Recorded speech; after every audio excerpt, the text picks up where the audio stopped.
High strategos Velmax, Zor had read countless battle reports during his cycles of service to the Dravari Dominion, but never had he paused this long over a single transmission. His primary sensory stalks twitched in disbelief as he reviewed the footage, grainy, amateur, Earth native, yet profoundly disturbing.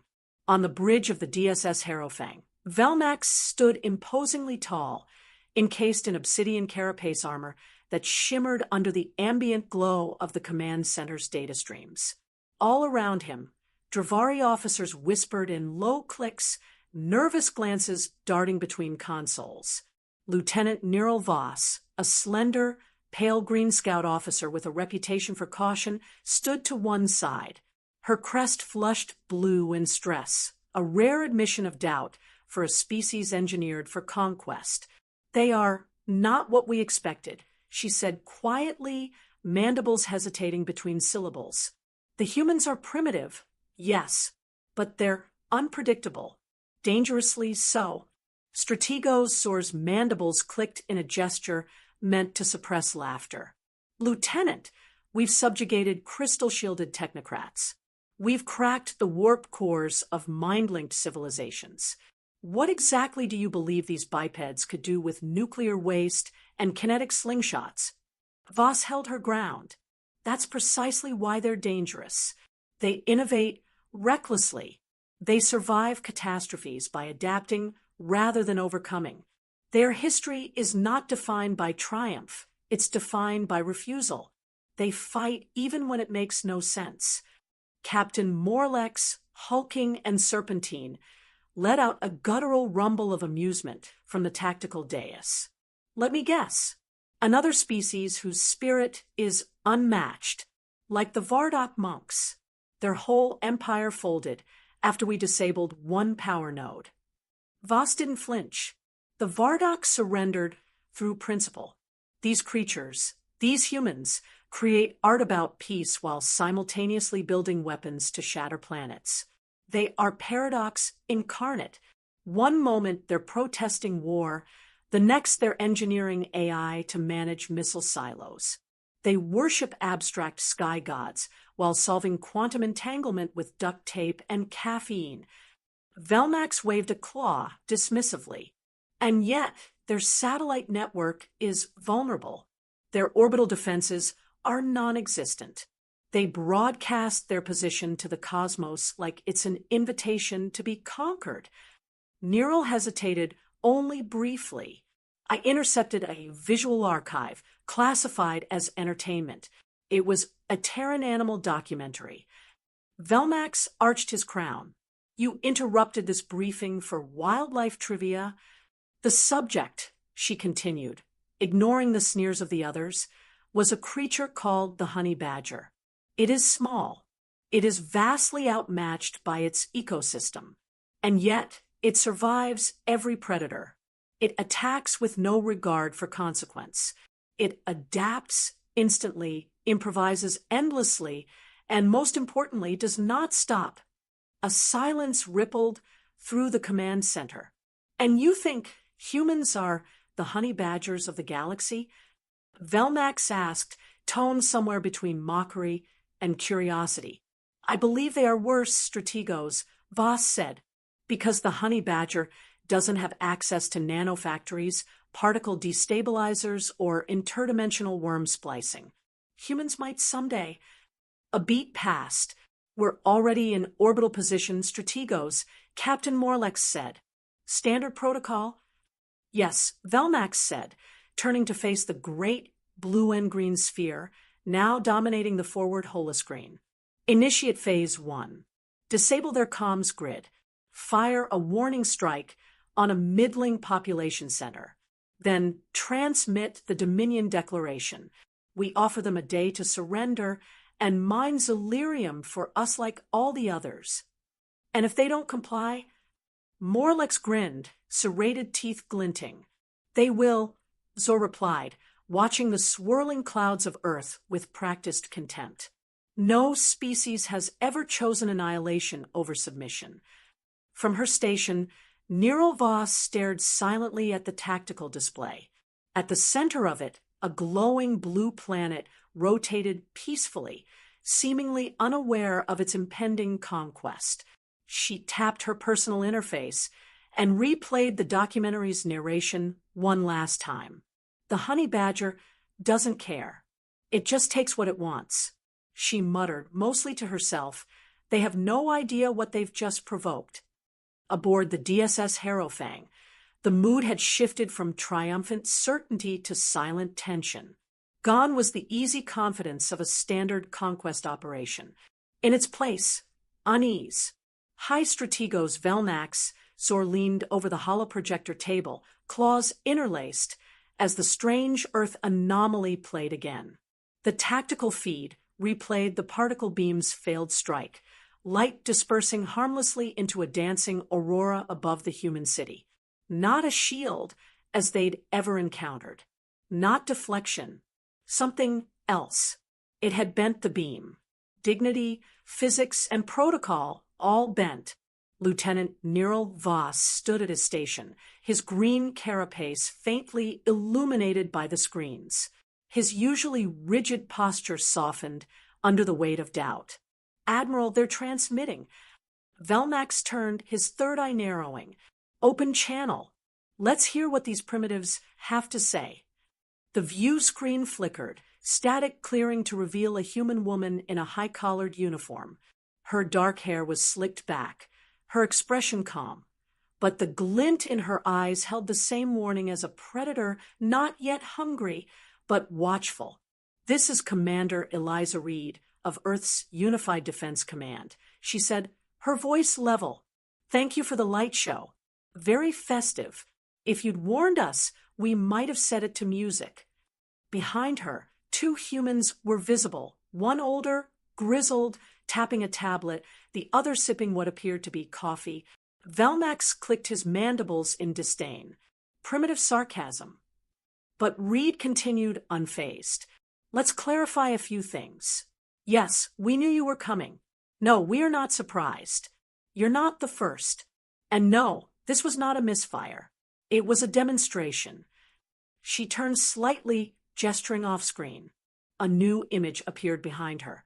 A sleek black aircraft lifting off from Earth, hovering effortlessly before accelerating into orbit faster than their tracking systems could follow.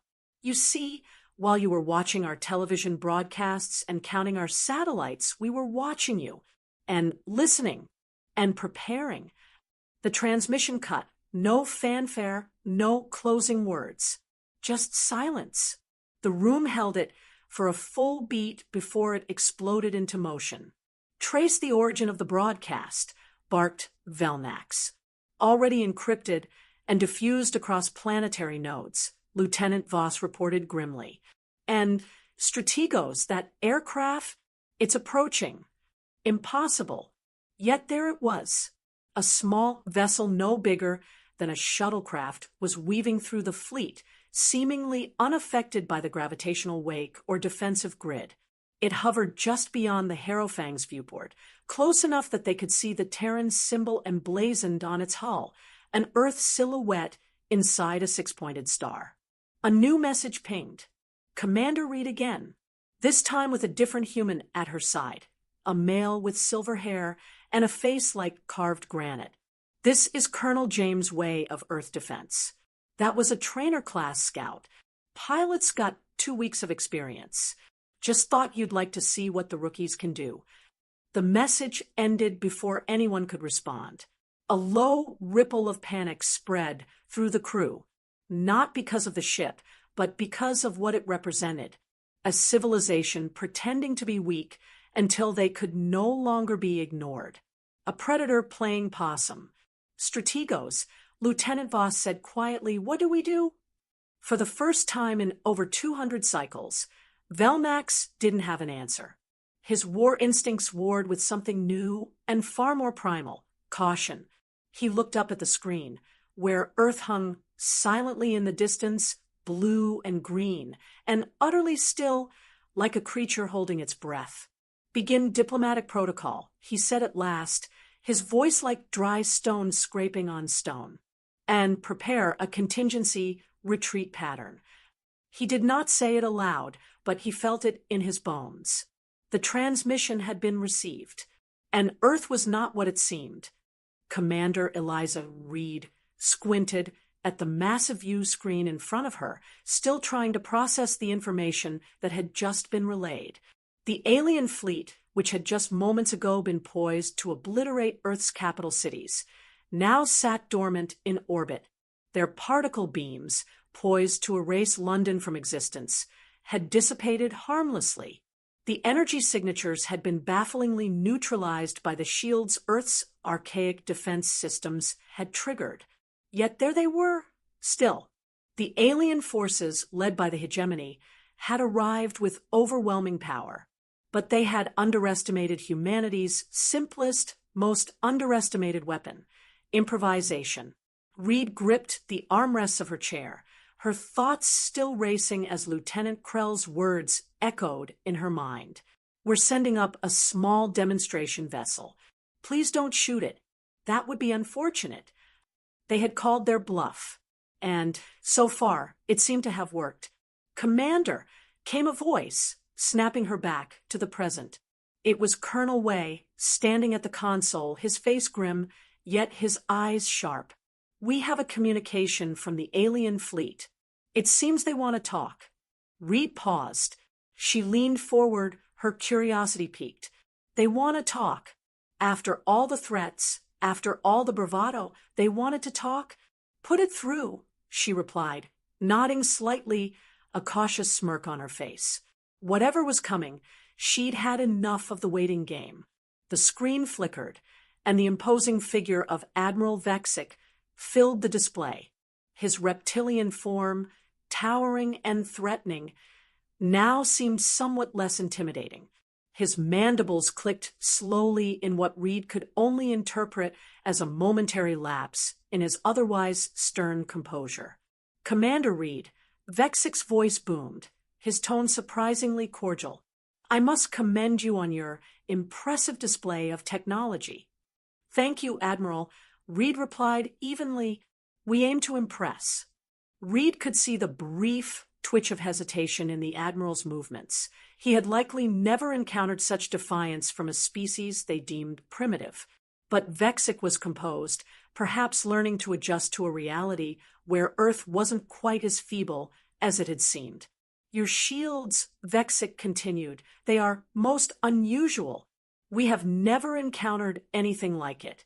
Could you explain how your primitive technology achieved such an impressive defense?" Reed's lips curled into a half-smile as she caught Way's eye. The answer was simple, and it was their best-kept secret. "Oh, well," she said, leaning back in her chair, "it's just a little something we like to call the coffee bluff." There was silence on the other end of the communication, followed by a slightly confused hum from the alien fleet. The alien admiral seemed to be processing the meaning of the phrase, his compound eyes blinking in confusion. "The coffee bluff," he repeated slowly, clearly unsure of how to respond. "That's right," Reed replied, letting the word hang in the air. "You see, it's like this. We humans, we don't always take things at face value. While you were out there, preparing your attack, we were brewing a little something extra back here." She paused, watching as Vexic's expression slowly changed, a ripple of understanding spreading across his face. "You see," Reed continued, "the thing about humans is that we don't always need the best technology to defeat our enemies. We just need to make you believe that we do. It's about making an impression. And your reaction to that light show, well, it was perfect." Vexic's mandibles clicked, seemingly unable to comprehend the sheer audacity of the human response. "You're telling me that your defense, this shield, was a bluff?" Reed shrugged, her voice smooth. "In a sense, yes. We convinced you that we had something you couldn't defeat. And it worked, didn't it?" There was a long pause. The tension in the communication room was thick enough to cut with a knife. The Admiral's face showed no signs of anger, only calculation. His eyes flicked toward his command crew, and the murmurs of confusion were audible. "You..." Vexic started, then hesitated. You humans, you are far more unpredictable than I could have imagined. That's what makes us dangerous, Reed replied, her smile widening. We don't always play by the rules you expect. The alien admiral took a slow breath. He seemed to process this, then spoke again. We will withdraw for now. But understand this, Commander, this demonstration of your capabilities has intrigued us. Reed let out a soft sigh of relief. She glanced at Colonel Wei, who was already preparing the next steps. The sudden change in the dynamic of the situation was nearly overwhelming. She had expected a drawn-out battle, but instead, the aliens were rethinking their approach. Perhaps there would be peace, or at least a reprieve. Let me make something clear, Vexic added, his voice low. This is not over. Humanity's presence has now been marked, and next time, we won't be so lenient. We're ready, Reed replied with certainty. But next time, you may find that we're even less predictable than before. With that, the screen went dark. The message was sent. The bluff had worked, and Earth had just gained time. The hum of the command center was almost soothing in its rhythm. The flickering of holographic data and the low chatter of officers filling the space did little to disturb Commander Eliza Reed as she stood before the massive view screen, her eyes fixed on the lunar surface. Below her, Earth spun in its quiet orbit, seemingly unaware of the immense forces closing in. Commander, Lieutenant Novak's voice was steady, though it held a note of unease. We're receiving incoming transmissions from the alien fleet. They want us to respond. Reed glanced at the screen where alien ships, sleek and ominous, drifted just beyond Earth's gravitational pull. The readings were unlike anything they'd encountered before, beyond their wildest expectations of what an extraterrestrial civilization might possess. We're about to find out what they want, Reed muttered. Her fingers tapped rhythmically on the console, an unconscious gesture. Prepare a response. Standard negotiation protocols. Let's see if they think they can just waltz in and take what they want. Behind her, Colonel Wei walked up, his expression serious but unreadable. You know, Commander, they're not the first to think they can invade us. History is full of species who believed they could overpower us. Reed nodded, eyes narrowing. I'm hoping they haven't done their homework. If they think this is just another level 2 civilization, they've got another thing coming. Earth isn't some backwater. It never has been. True, Wei replied, his tone unwavering. But let's not forget the tech they've got. It's advanced, maybe even beyond what we can handle. But you're right, they haven't been paying attention. Reed turned her gaze back to the screen. I think they've underestimated us. Earth might be a sleeping giant, but we've been watching them for years. Time to wake up. The transmission beeped, and a figure appeared on the view screen, a towering reptilian figure dressed in battle armor, its many eyes glinting ominously. We are the high strategos of the galactic hegemony. The alien's voice boomed. Your planet is under our authority. Surrender immediately, and we will allow your species to serve as a subordinate within the hegemony. Reed remained calm, her eyes flicking toward the data being relayed on the side screen. High strategos, she said evenly, her voice dripping with politeness. Your proposal is noted. However, I regret to inform you that Earth does not accept your authority. Our species has never been one to bend so easily. In fact, we've been preparing for this moment for some time. The alien's eyes narrowed. You are not capable of resisting. Your technology is primitive. Reed's lips curved into a smile, though it was not one of warmth. You may think that, but you're not quite aware of what you're dealing with. Your mistake was underestimating us. Earth only pretends to sleep. We've been watching, learning, and waiting. And when the time comes, we'll show you why we don't fear invaders. The alien leader's expression shifted slightly, his mandibles clicking in something resembling curiosity. We will see about that. Reed gave a slight nod. We will indeed. The transmission ended.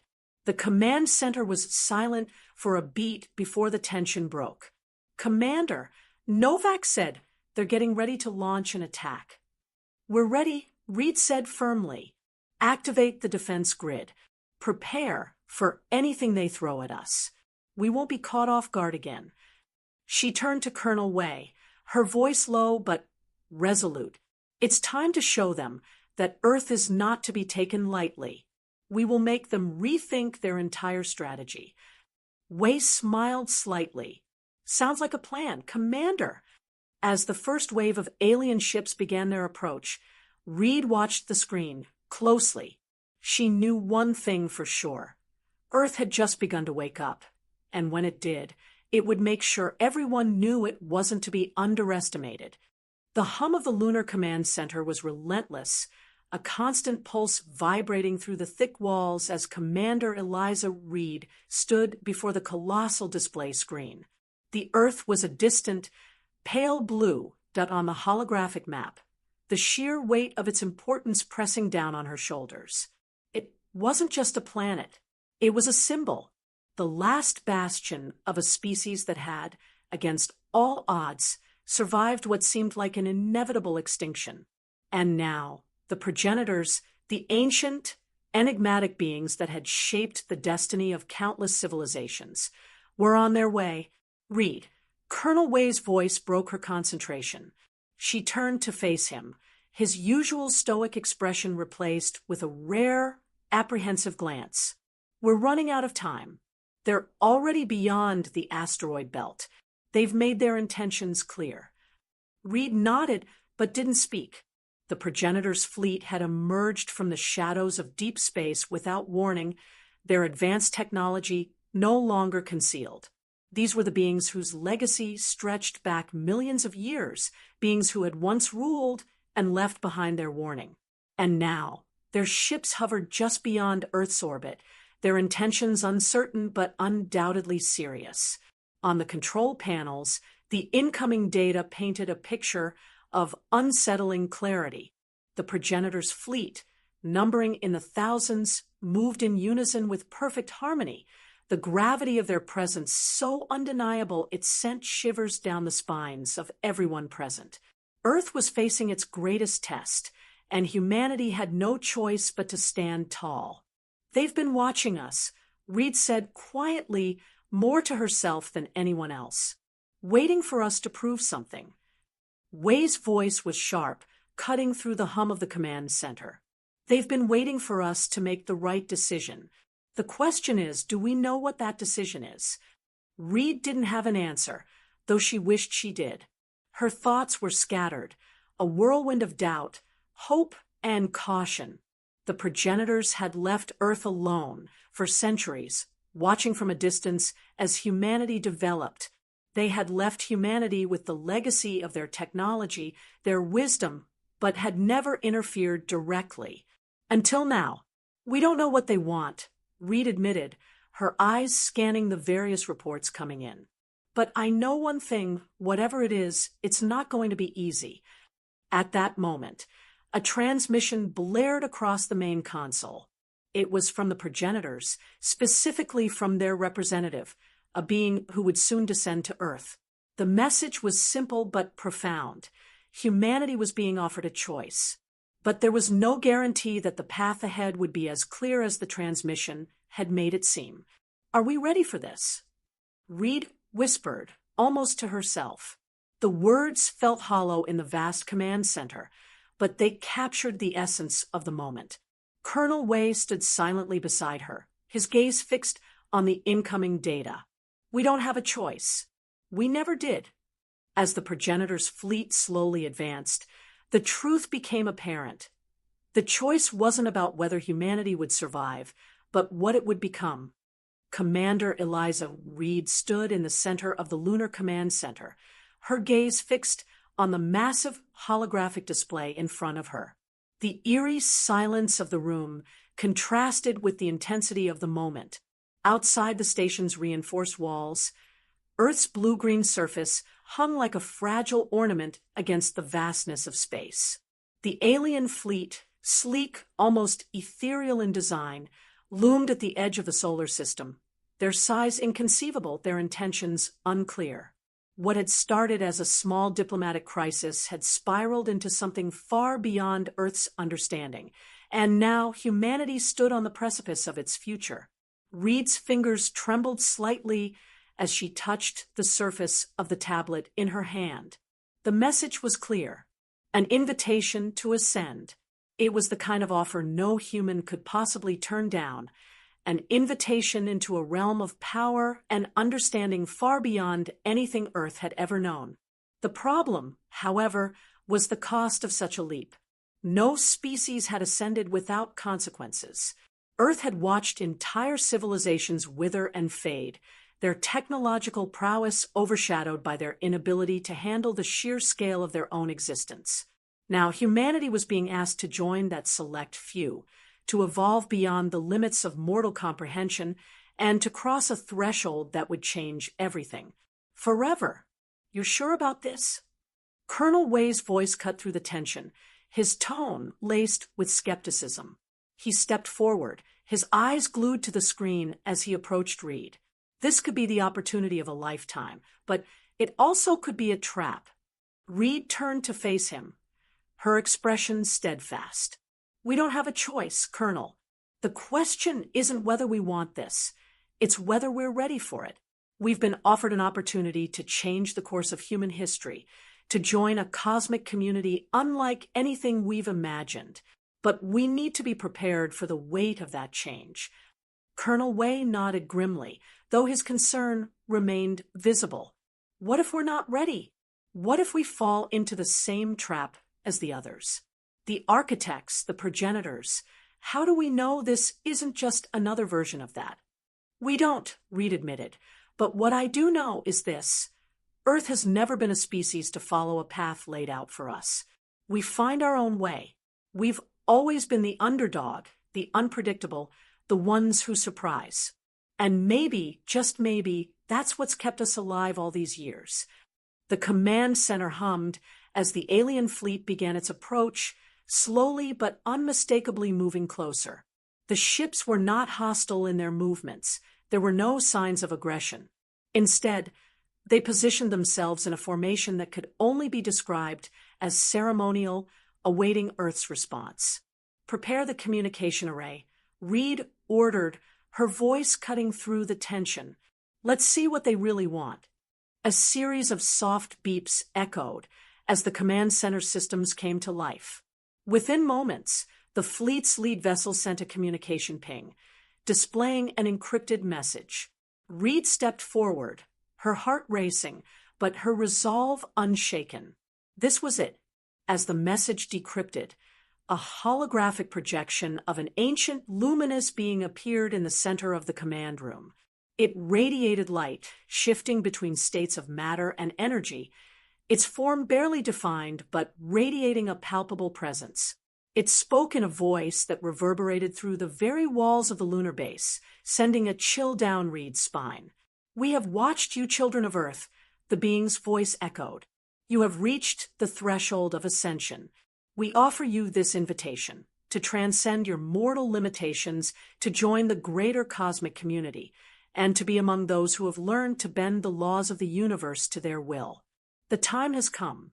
Will you rise to meet it?"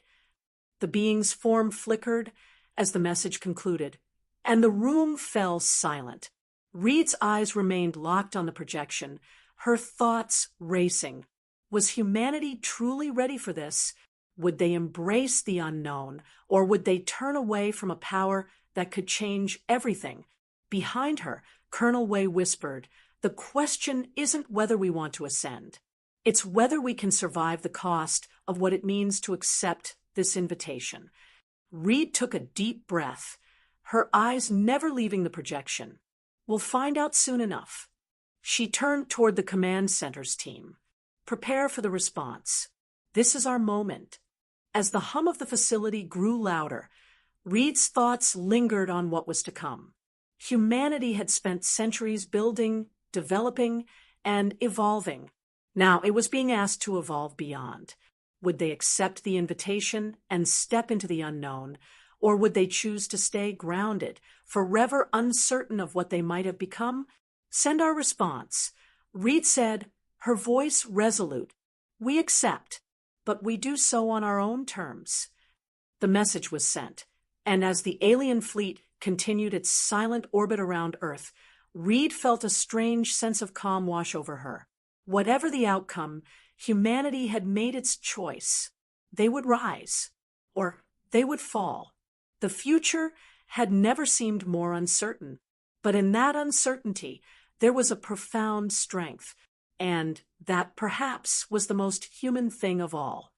The command center on the moon buzzed with anticipation, the sharp clicks of keyboards and the whirring of machinery punctuating the tense silence that had settled over the room. Commander Eliza Reed stood at the heart of the operations, her gaze fixed on the vast holographic display before her, a representation of Earth, delicate and blue, hanging in the vastness of space.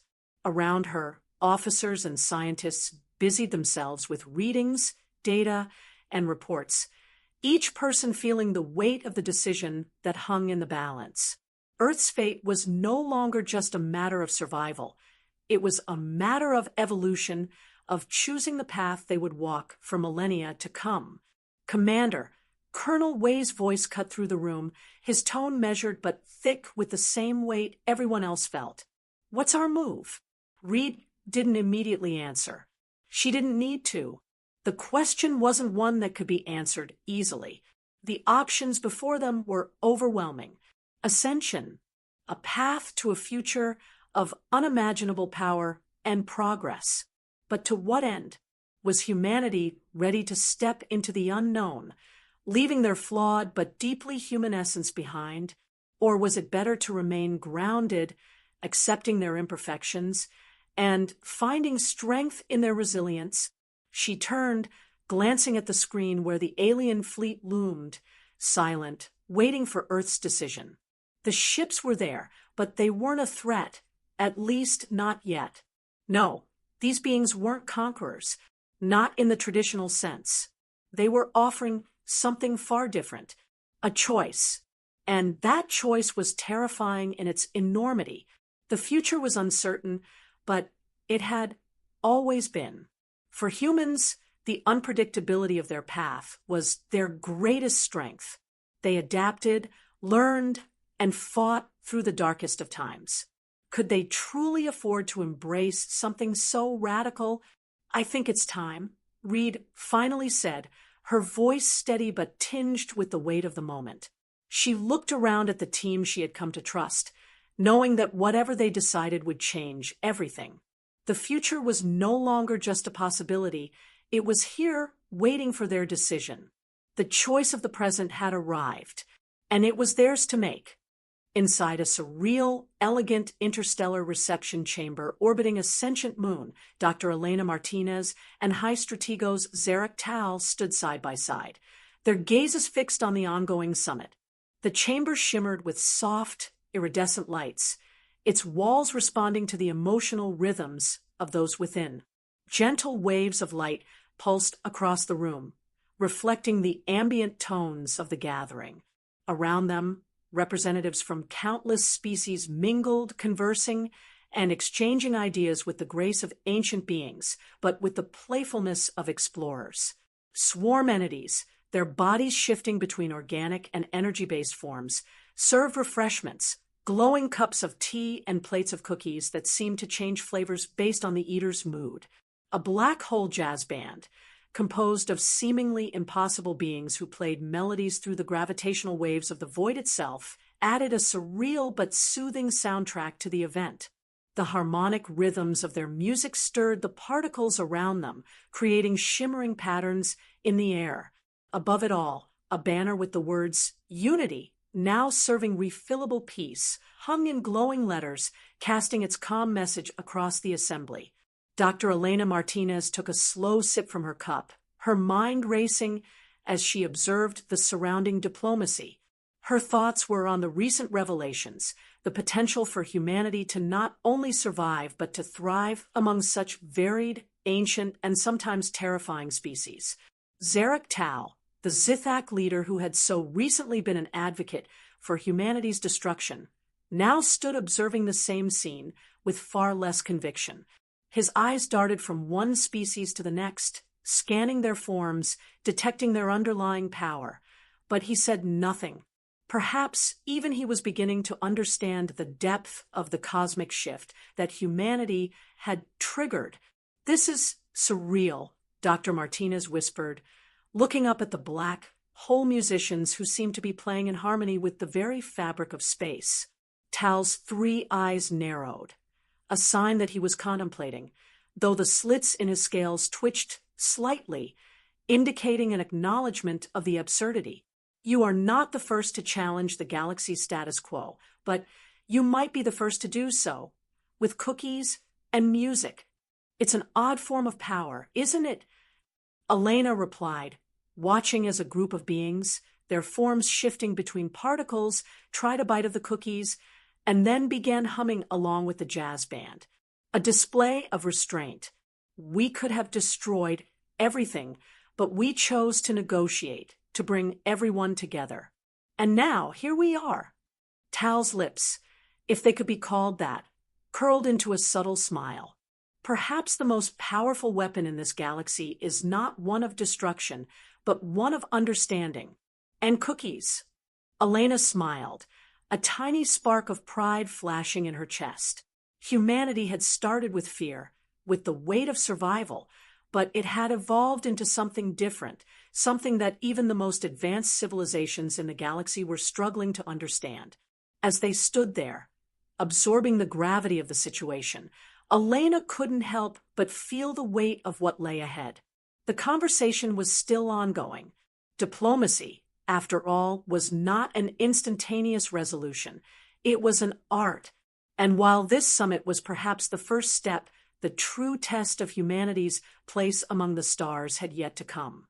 Yet for now, in this strange chamber, in this bizarre moment, peace felt achievable. And maybe, just maybe, humanity would be the ones to lead the way. Commander Eliza Reed stood at the front of the Lunar Command Center, her gaze fixed on the massive holographic screen showing the retreating alien ships. The deep hum of the command station was the only sound in the room, broken only by the occasional murmur from her officers as they monitored incoming transmissions. The Earth fleet had pulled back as ordered, though Reed's mind raced with the tension in the air. The progenitors, ancient beings of unimaginable power, were only a few light years away. Their emissaries were already within communication range. Earth had been given a monumental opportunity, but Reed knew this wasn't just about technology or defense anymore. It was about something more fundamental, what kind of species Earth would choose to become. She glanced over at Colonel Way, who had been by her side through every tense moment since the first alien transmission. He caught her eye, a look of understanding passing between them. Humanity's path was theirs to carve, even if it meant choosing the harder road. The history of their species was written in stubbornness. From the first hominids walking upright to the pioneers of space, humanity had always refused to follow the easy path. They were defined by their ability to endure, to survive against all odds, and to find solutions no one else would consider. Now, standing on the precipice of a galactic stage, the question wasn't just about survival, it was about maintaining their identity. Would they bend to the will of these ancient beings who had offered them ascension, or would they continue their relentless march forward, knowing full well that to ascend too quickly might cost them everything they had fought to preserve? The idea of giving up that autonomy, even in the face of unimaginable power, gnawed at her.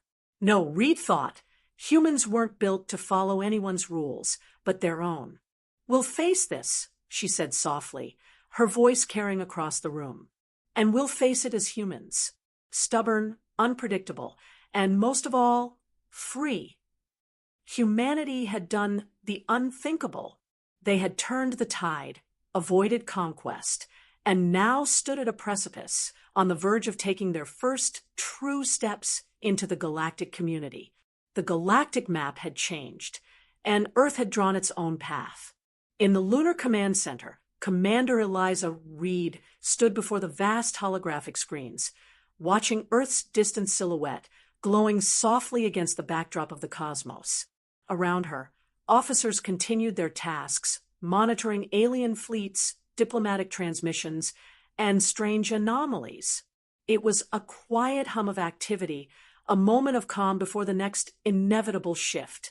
It had only been cycles since the hegemony had retreated, but already the world was beginning to feel the weight of that victory. Their once primitive ways of thinking had been shattered, broken by the harsh reality that Earth's future had always been in their hands. The choice to stand firm and not be intimidated by the vastness of the galaxy had proved far more valuable than any technology or weapon. Reed reflected on the lessons learned. The very qualities that the hegemony had mocked, human persistence, creativity, and a refusal to play by the expected rules, had proven to be their greatest strengths. And in the aftermath of their victory, those qualities had been tested again and again as new challenges arose. But humanity was ready. Reed turned away from the screens, her fingers pressing down on the console, sending a signal out into deep space. It wasn't just an invitation, it was a declaration, a call to the galaxy that humanity was ready not for conquest, but for connection, ready to show that diplomacy, unity, and peaceful coexistence could be the true markers of power. As the signal traveled toward distant stars, Reed's mind wandered back to that first transmission from Earth's Unified Defense Command, the message that had set everything in motion. We were trying to be nice. The words still echoed in her thoughts, bittersweet and bold. It had been humanity's way of showing restraint, of wielding power with wisdom. And now, it was a message not just for the hegemony, but for all who would listen. Looking up, she saw the galaxy stretched out before her, more open than ever. But the future was still uncertain. The unknowns were vast, and the temptations of power lay in wait. How would humanity choose to move forward? Would they seize every opportunity for dominance, or would they continue their path of defiance through diplomacy and mutual respect? For the first time, Reed understood humanity didn't need to conquer to be powerful. They didn't need to destroy to be respected. Their greatest weapon had always been their ability to choose, to decide for themselves who they would be, not just for the galaxy, but for their own future.